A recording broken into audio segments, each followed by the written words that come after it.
Everybody say, hi, Rachel. So Dan wanted me to share a little bit. I talked to him about this time in my life before. So as a teen, I had aspired to be a missionary. And in the early 2000s, even long before I ever knew I would become a member of Triview Church, it's kind of neat to look back, Chris Lucas was leading a local team combined with another group from our churches down to our sister church in a very poor part of Mexico. And I really, really, really wanted to go. And so I came over to the meetings and was a part of that. But my parents didn't want me to go to Mexico. And so I didn't make it on that trip. But Chris allowed me to be their prayer warrior. And I kind of did my own little mission trip at home during the days that they were doing the Bible school.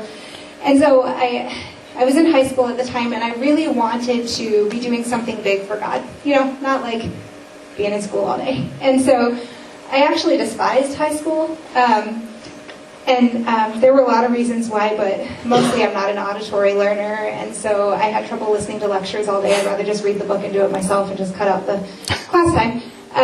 That's also the reason Dan does so many visual illustrations. I'm like, I need more visuals. I need more visuals. And so, as an introvert, I grew up in a tiny Christian school. And so suddenly I'm thrust into a big high school, and it was very overwhelming socially. And so, since I had no choice, I had to be there. I decided, okay, I can't be a missionary right now, but I can serve God here in school and be a missionary here. And so it was kind of inspired by Audio Adrenaline, if anybody remembers that band. That was my favorite. And they had a song called AKA Your Public School.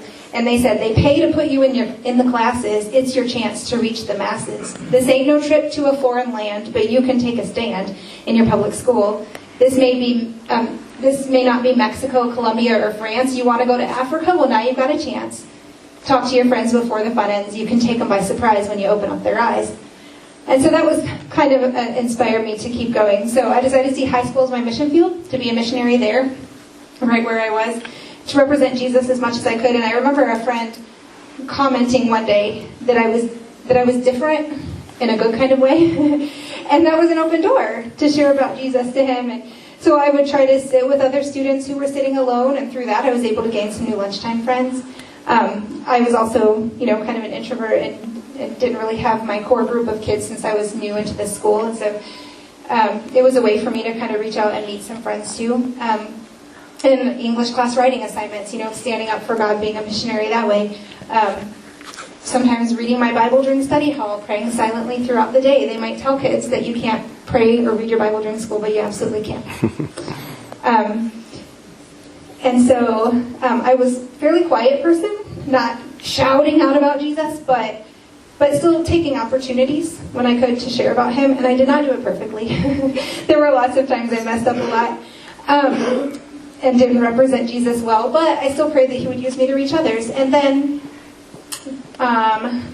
to be a light there, and then everywhere I went, then I went on to college and to work, and I would try to be a missionary while I was working at Burger King, and be a missionary while I was with the kids in my class at college, and then when I was teaching, trying to be a missionary to my students as much as I could in public school. I was limited in what I could say as a teacher.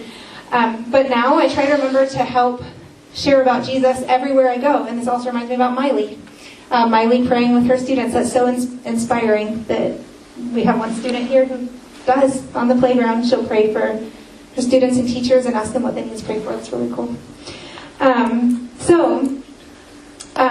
Everywhere we are, everywhere we go, at home with our family, in our neighborhood, taking a walk,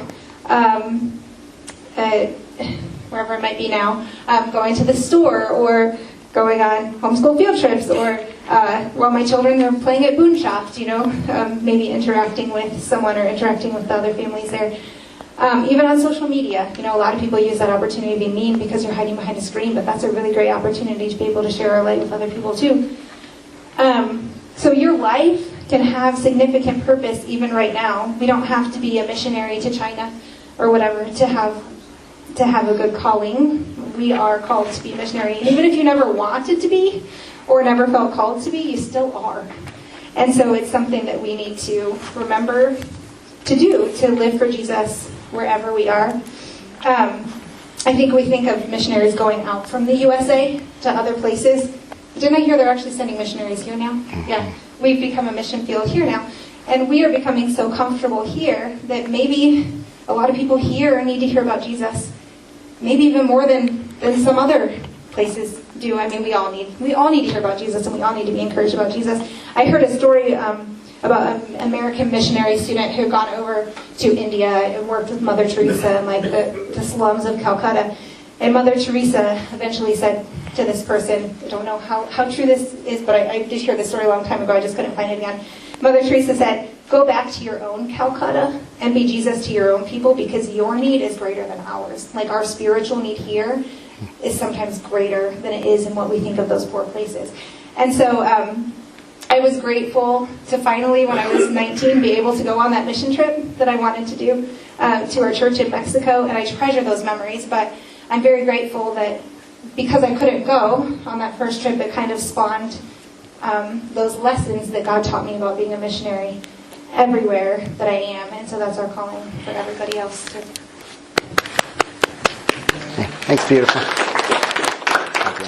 Thank you. Do you see the world around you as your mission field?